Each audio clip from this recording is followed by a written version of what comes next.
Overnight, the United States and Britain carried out strikes in Yemen, and sirens sounded throughout Israel as the ballistic missile from Yemen was intercepted after it was launched in the midst of the American and British strike.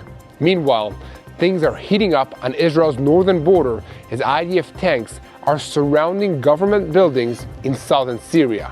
Next door in Lebanon, Iranian money is flowing to Hezbollah's project of rebuilding villages near the border. A month after the ceasefire, Hezbollah is wasting no time.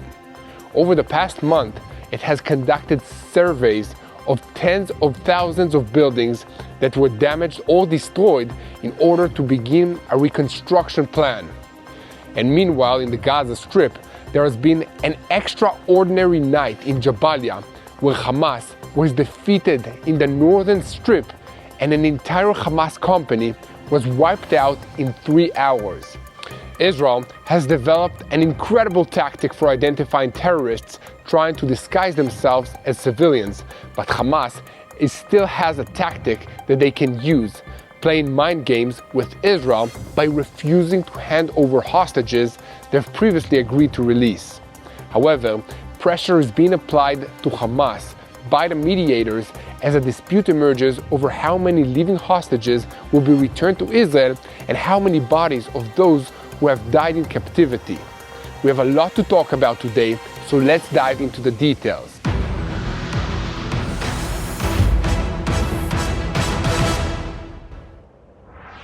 I'm Yair Pinto, and this is your Boots on the Ground report about what is happening in Israel on day 452 in the war against Hamas, Hezbollah, the Houthis in Yemen, or the Shiite militias in Syria and Iraq. All of them are taking their orders from the Islamic Revolutionary Guards Corps of Iran, the head of the axis of evil in the Middle East. A moment before we begin, please look for the subscribe button and click on it if you haven't already, so that you'll never miss another episode of Boots on the Ground. Today's report is sponsored by the International Christian Embassy in Jerusalem, a non-profit organization that is truly a blessing to Israel and the Jewish people. Later on in the report, I'll share with you how you too can be part of that blessing. But first, the news. The Houthi-affiliated channel El Masirah reported 2 American and British strikes on the port city of Hodeidah overnight on Monday. In parallel, it was reported that launches from Yemen occurred in the same areas targeted by the international coalition. And meanwhile, the Saudi news portal El Arabiya reported on Monday evening that all seaports in Yemen under Houthi control have been shut down since the IDF strikes that took place about 2 weeks ago. A word of explanation is in order here. This involves 3 ports, El Hodeidah, Ras Isa, and As Salif. Their shutdown means that the Houthis are not getting new supplies of weapons and ammunition from Iran and are not able to export narcotics or oil, which are their main sources of income. If the Houthis want their ports back, it won't take much. They just need to stop firing anti-ship missiles and UAVs at merchant ships trying to sail through the Bab el-Mandab Straits into and out of the Red Sea, and also stop firing ballistic missiles at Israel. If they stop doing that, the rest of the world will probably leave them alone. But they don't seem ready to stop doing these things. In fact, on Monday night, even as the United States and British warplanes were striking a Houthi weapons depot in southern Hodeidah, the Houthis fired yet another ballistic missile at central Israel. The missile was intercepted before it entered the Israeli airspace, but millions of Israelis had already been sent running to their shelters and protected spaces.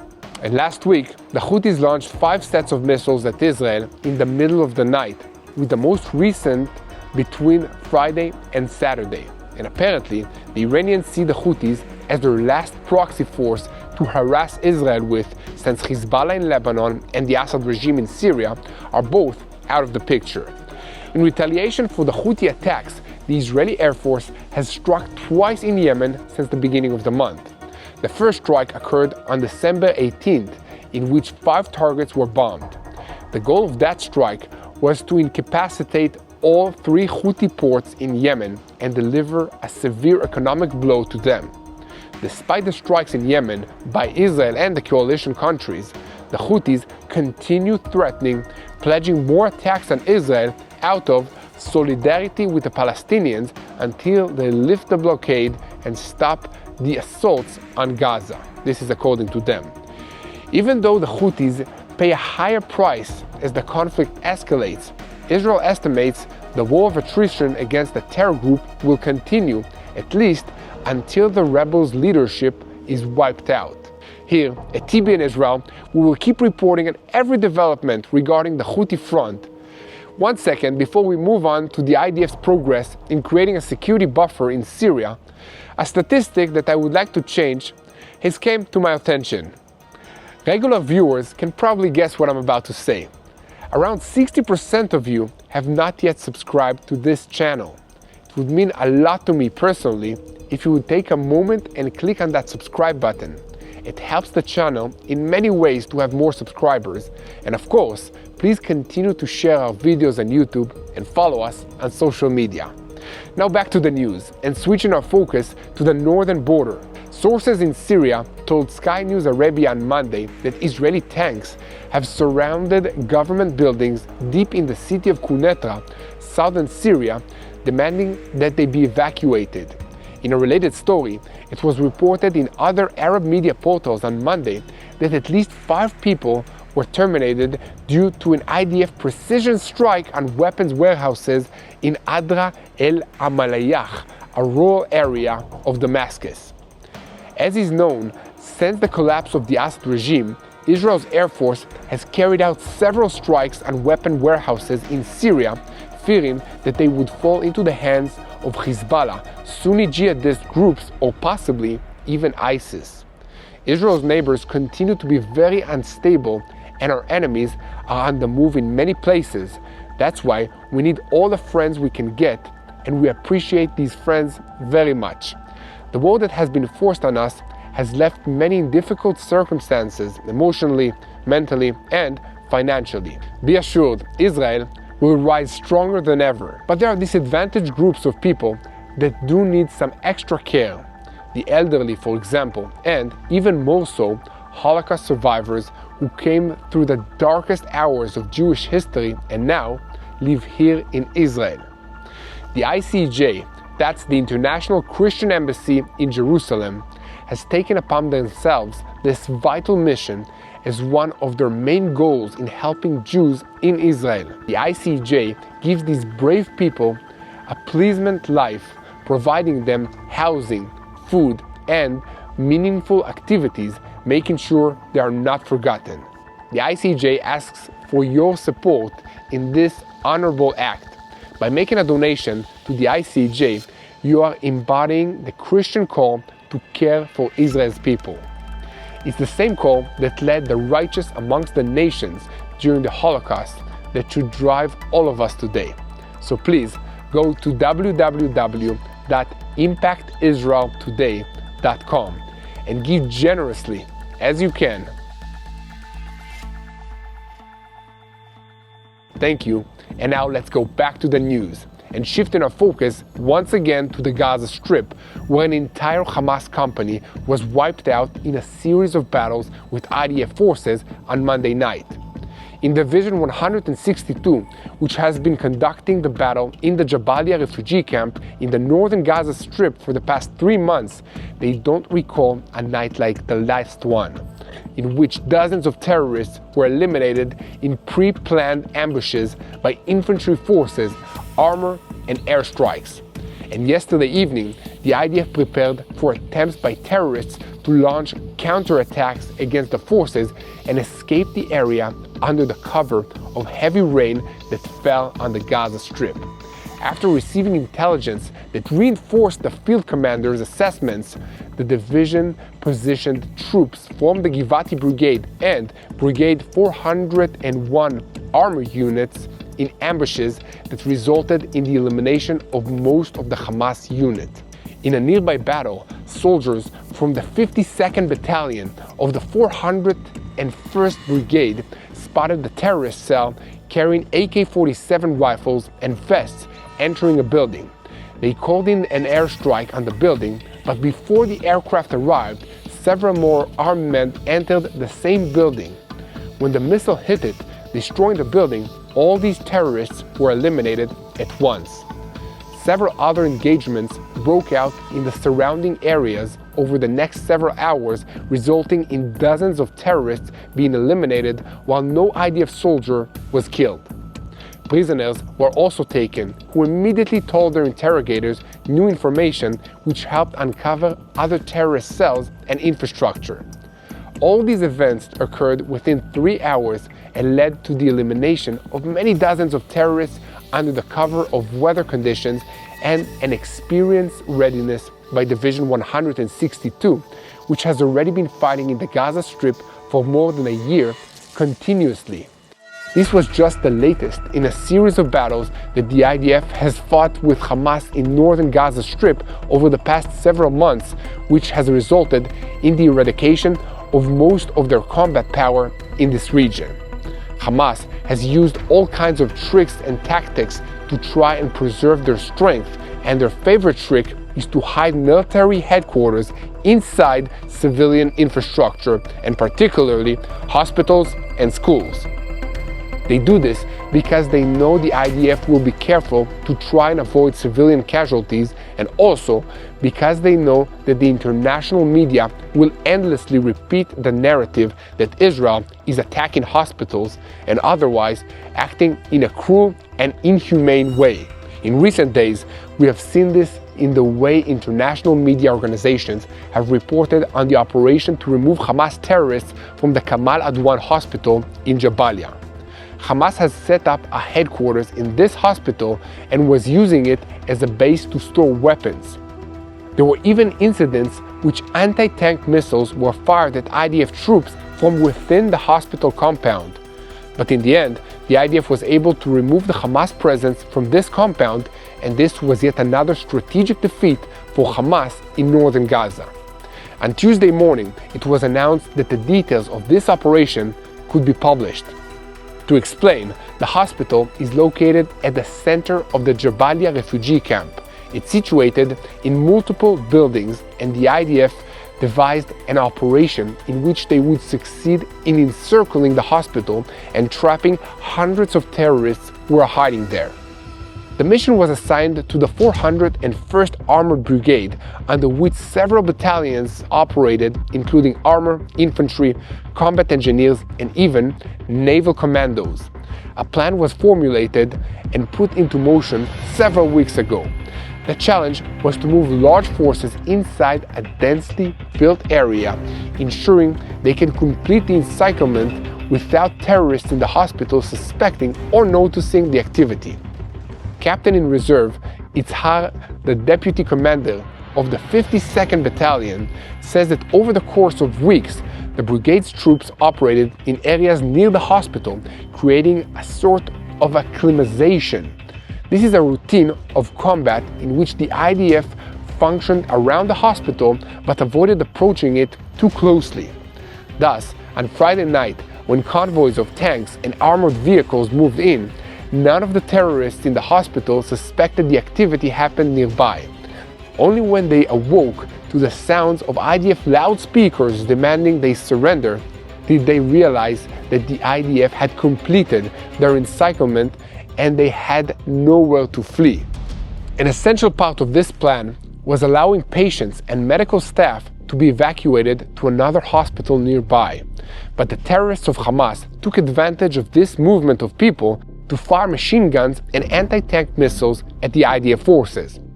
Throughout the operation, the IDF deployed dozens of drones flying over troops, documenting terrorist attempts to exit the area, while simultaneously a number of Air Force aircrafts provided aerial cover to the ground forces at all times during the operation. The IDF eliminated 19 terrorists in exchanges of fire and arrested 240 others, amongst them 15 Nukhba terrorists who had committed murders during the October 7th massacre against Israel. Some senior Hamas field commanders were also amongst those that were captured during the operation.